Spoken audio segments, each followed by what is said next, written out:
আসসালামু আলাইকুম সবাইকে। সবাই কেমন আছেন? আশা করি সবাই ভালো আছেন। আজকে দেখতে পাচ্ছেন আমি খামার থেকে গরু বের করতেছি। দীর্ঘ 4 মাস পরে আসলে গরুগুলো বের করার পিছনে কিছু কারণও আছে। সেগুলো হচ্ছে গরুর পায়ে আসলে রস এসে গেছে। এই যে দেখতে পাচ্ছেন যেটা বের করছি ও আসলে মানে দাঁড়ায় থাকতে থাকতে পাগুলো একেবারে জ্যাম হয়ে গেছে, মনে হচ্ছে যে ও হাঁটতে পারতেছে না, এরকম লাগতেছে। প্রত্যেকটা গরুই আমার এরকম হয়েছে, স্পেশালি 4টা গরু আমার আসলে এরকম দেখা দেয়। পরে শেষে আমি ভাবি যে আসলে এগুলো বের করা দরকার।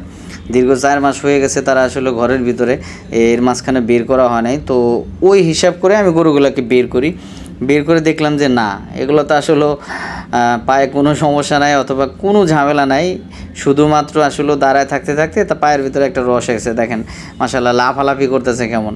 তো আমার ভিতরে যে সন্দেহটা ছিল ওটা আসলে কোনো কিছুই না, পায়ে আসলে দাঁড়ায় থাকতে থাকতে একটা হয়ে গেছে, রস এসে গেছে। তো নর্মালি আসলে গরু লং টাইম দাঁড়ায় থাকতে থাকতে কিন্তু এরকম একটা রস এসে যায়। তো মাঝে মাঝে যদি আমরা খামারের বাইরে বের করি, যদি জায়গা থাকে, তাহলে কিন্তু আমাদের জন্য সুবিধা। আর ভালোভাবে গরু পালন করতে হলে আসলে কিছু জায়গা লাগে, যে জায়গাতে আসলে গরু মাঝে মাঝে ছাইড়া দিলে ওই জায়গাটা লাফালাফি করে তার পায়ে যদি কোনো ইস্যু থাকে অথবা পায়ের জন্য কোনো রস এসে থাকে, তাহলে ওই ইস্যুটা থাকে না। তো আমরা নর্মালি আসলে যারা ঘরে গরু পালন করি অথবা খামারে গরু পালন করি, তারা কিন্তু চিন্তা করি যে একবারে গরু ঢুকাইছি, তো আর বের করবো একবারে সেল করার সময়। তা আসলে চিন্তা ভাবনা রাখতে হবে যে আপনাকে বুঝতে হবে যে আসলে কোন গরুটা আসলে কোনো সমস্যা আছে নাকি।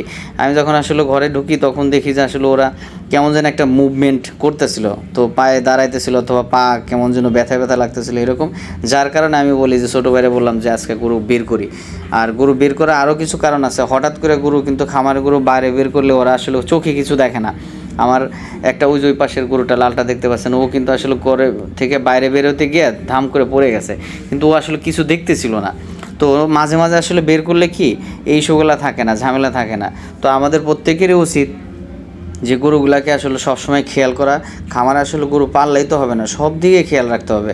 আমরা যদি এই দিকে খেয়াল না রাখি, আসলে কোন সময় কি প্রবলেম হয় সেদিকে খেয়াল রাখা আমাদের অত্যন্ত জরুরি। দেখেন গরুগুলো লাফালাফি করতেছে, আমি ভাবছিলাম যে ওর পায়ে আসলে কোনো ইস্যু হয়েছে, সমস্যা হয়েছে, কিন্তু না, ও সময় মতোই লাফালাফি করতেছে, যার কারণে একটু রস আইছিল অনেক সময় দাঁড়ায় থাকতে থাকতে।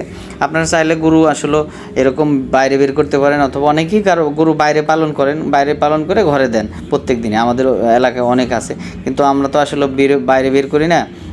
একসাথে এতগুলো গরু বাইরে বের করা সম্ভব না প্রত্যেক দিন। আর ষাঁড় গরু তো বুঝতেই পারছেন। তো আপনারাও চাইলে এই পদ্ধতি অবলম্বন করতে পারেন, দেখতে পারেন আসলে গরু কোনো ইস্যু আছে নাকি খামারের। আলহামদুলিল্লাহ অনেকদিন পরে বের করছি, যার কারণে লাফালাফি করতেছে। সবাই দোয়া করবেন, ভালো থাকবেন। আসসালামু আলাইকুম।